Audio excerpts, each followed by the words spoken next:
की पूंजी देखिए कितनी प्रबल है। नंदी पर बैठ कर आई हैं।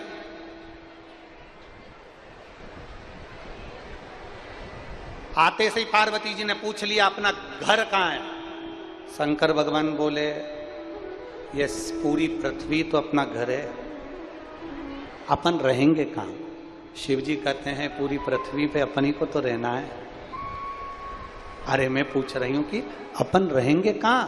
शंकर भगवान कहते बस यही, ये पूरा ब्रह्मांड पूरी पृथ्वी अपना ही तो घर है। शिव जी ने कहा पार्वती, शिव जी कह रहे हैं पार्वती अब ये तुम्हारे ऊपर निर्भर करता है कि तुम्हें घर कैसा बनाना है। एक स्त्री पर निर्भर करता है कि उसका घर कैसा उसको बनाना है। एक स्त्री पर, एक नारी पर निर्भर करता है कि उसको कैसा घर बनाना है।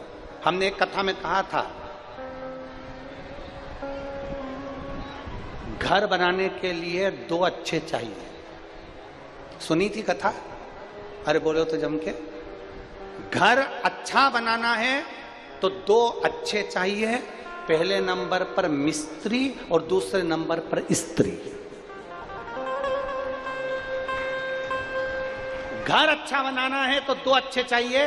एक मिस्त्री अच्छा चाहिए जो घर को अच्छे से बना दे, ढाल अच्छे से कर दे, सब कुछ अच्छा बना दे। और घर मिस्त्री बना भी देना, अगर मिस्त्री भी थोड़ा बहुत गड़बड़ है चलेगा, पर स्त्री गड़बड़ नहीं होना चाहिए। अगर स्त्री अच्छी है तो टूटे हुए झोपड़े को भी महल बना देती है। अगर स्त्री अच्छी है तो टूटे हुए झोपड़े को भी महल बना देती है। इसलिए मिस्त्री और स्त्री दोनों श्रेष्ठ होना चाहिए। मकान बनाने वाला मिस्त्री अगर मकान का ढाल सही नहीं रखता, बाथरूम का ढाल सही नहीं रखता तो पानी भरा रहता है, छत पे पानी भरा रहता है, पानी घर में टपकने लगता है। और स्त्री अगर ठीक नहीं है, जरा जरा सी बात में क्रोध करे, जरा जरा सी बात में चिड़चिड़ करे, जरा जरा सी बात में क्रोध, एक मिनट में तो अच्छी रहे चंद्र घंटा और दूसरी देर में कुसमांडा, तो क्या मत। मिस्त्री और स्त्री ठीक हो। महाराज अपने कर्म को करो। शंकर भगवान माता पार्वती जी से कहते पार्वती जी तुम अपने कर्म में लग जाओ और खूब मेहनत करो अपने कर्म में। तुम में वो बल है कि तुम घर बना सकती हो। एक स्त्री में वो बल होता है कि टूटे हुए झोपड़े में भी अगर नारी संस्कारित है ना, अगर स्त्री संस्कारित है ना, तो टूटे हुए झोपड़े में भी अपनी पूरी जिंदगी निकाल लेती है। और अगर संस्कारित नहीं है ना तो 4 मंजिल का मकान भी छोटा पड़ जाता है। अगर संस्कार है तो टूटे झोपड़े में भी वो अपनी जिंदगी बना लेगी।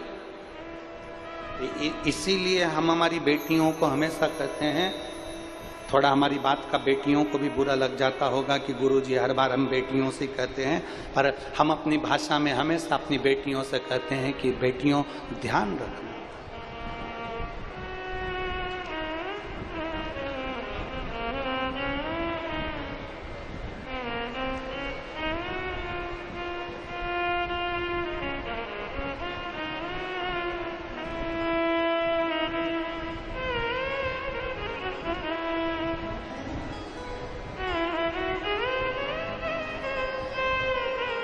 हम हमारी बेटियों से हमेशा कहते आए हैं 100 तरह के लड़के मिलेंगे,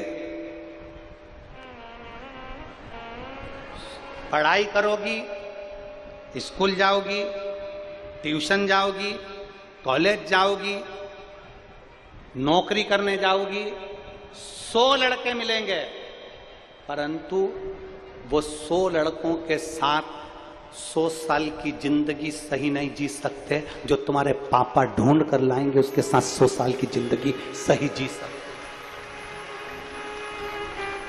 जो तुम्हारे पापा ढूंढ कर लेकर आएंगे अपनी बेटी के लिए, कोई पिता कोई हल्का फुल्का ढूंढ कर नहीं लाएगा, लाएगा तो एक श्रेष्ठ लड़का ढूंढ कर लाएगा कि मेरी बेटी के अनुकूल है, मेरी बेटी के अनुकूल।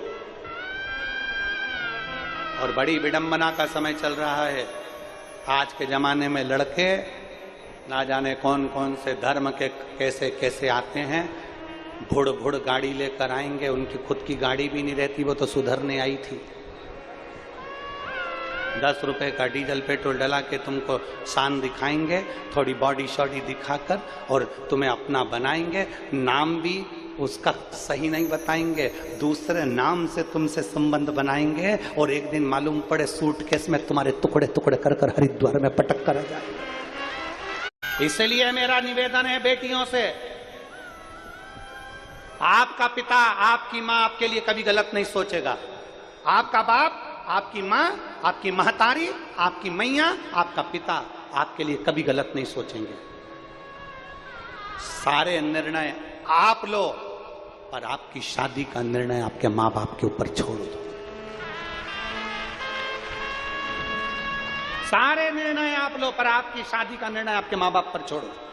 वो माता पिता तुम्हारे लिए गलत नहीं सोचेंगे, अच्छा सोचेंगे। दोस्ती किसी से भी हो, ये धर्मगुप्त की दोस्ती थी, गलत जगह संगत में पड़ गया, एक दिन का गलत भोजन ग्रहण कर लिया उस धर्मगुप्त ने एक दिन का गलत भोजन ग्रहण कर लिया, और मालूम पड़े रीछ के साथ धोखा कर दिया।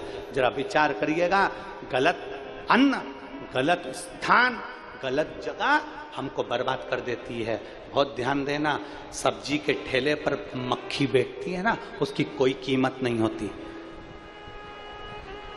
सब्जी तुल रही है, उस पर मक्खी बैठ गई, उसकी कोई कीमत नहीं है। किराना तुल रहा है, किराने पर मक्खी बैठ गई, उसकी कोई कीमत नहीं है। शक्कर पर मक्खी बैठ गई, उसकी कोई कीमत नहीं है। गंदे भोजन पर मक्खी बैठ गई, उसकी कोई कीमत नहीं है। पर वही मक्खी जब सोना तुल रहा हो और सुनार की दुकान में कांटे के ऊपर जाकर बैठ जाए, तो मक्खी भी 5000 की हो जाती है। सब्जी पर मक्खी बैठी, उसकी कोई कीमत नहीं है। किराने पर मक्खी बैठी, उसकी कोई कीमत नहीं है। पर वो मक्खी जब सोने के कांटे पर जाकर बैठ जाती है, सुनार की दुकान पर जाकर बैठ जाती है, और सोना तुल रहा हो उस सुनार के उस पलड़े पर जाकर बैठ जाती है, तो मक्खी की कीमत हो जाती है। उसी तरह तुम इधर उधर फालतू जगह बैठोगे तो तुम्हारी कीमत नहीं होगी, पर तुम शिव के चरणों में जाकर बैठोगे तो तुम्हारी कीमत श्रेष्ठ होगी। इतने सारे बैठे हैं, इन्होंने टाकीज में कभी फोन नहीं लगाया होगा कि हमको सीट दिला दो, पर कथा में बैठने के लिए अच्छे से अच्छे सूरमा को फोन लगाना पड़ता है कि मुझे कथा में बिठा दो। टाकीज में बैठने के लिए कोई फोन नहीं लगाता, मॉल में घूमने के लिए कोई फोन नहीं लगाता, पर जब शिव महापुराण की कथा होती है, कुबरेश्वर धाम से बाबा आए और शिव महापुराण की कथा कर कर जाए, तो लोग पहले से कहते हैं, देखो हमारी सीट कर देना, पास दे देना, VIP पास दे देना, हम तुम्हारे रिश्तेदार, हम तुम्हारे काका जी, हम तुम्हारे नाना जी, हम तुम्हारी बुआ जी, भले थोड़ा बहुत ले लेना, पर हमको बिठा देना, हम वो आए, हम ये आए। जरा विचार करो, विचार करिएगा जरा। टाकीज के लिए किसी ने फोन नहीं लगाया, मॉल के लिए किसी ने फोन नहीं लगाया, अच्छे अच्छे पद और कहीं पर भी चले जाओ, कभी सम्मेलन में आदि जगह पर चले जाओ, उसके लिए कोई फोन नहीं आएगा। पर शिव महापुराण की कथा जब अपने क्षेत्र में होती है और सूचना मिल जाती कथा हो रही है, तो पूरे अमलेश्वर वालों के पास फोन आते हैं, हम तुम्हारे रिश्तेदार, हम आएंगे हो, हमारी आगे व्यवस्था कर देना हो, खंडेलवाल जी से पहचान है कि नहीं तुम्हारी, साहू जी से पहचान है कि नहीं तुम्हारी, हो हमको बिठा देना, आगे बिठा देना, हमको बिठा देना। सबसे बड़ा टेंशन है शंकर जी के चरणों में बैठना, बड़ा भारी काम, हमें बिठा देना, बस इतनी कृपा करना, ये दया। और बोल बम का नारा है, आवाज नहीं आई, कल्याण तुम्हारा है। बोल बम का नारा है, सारी समस्या का हल उसके भरोसे चलो, उसके आश्रित होकर चलो।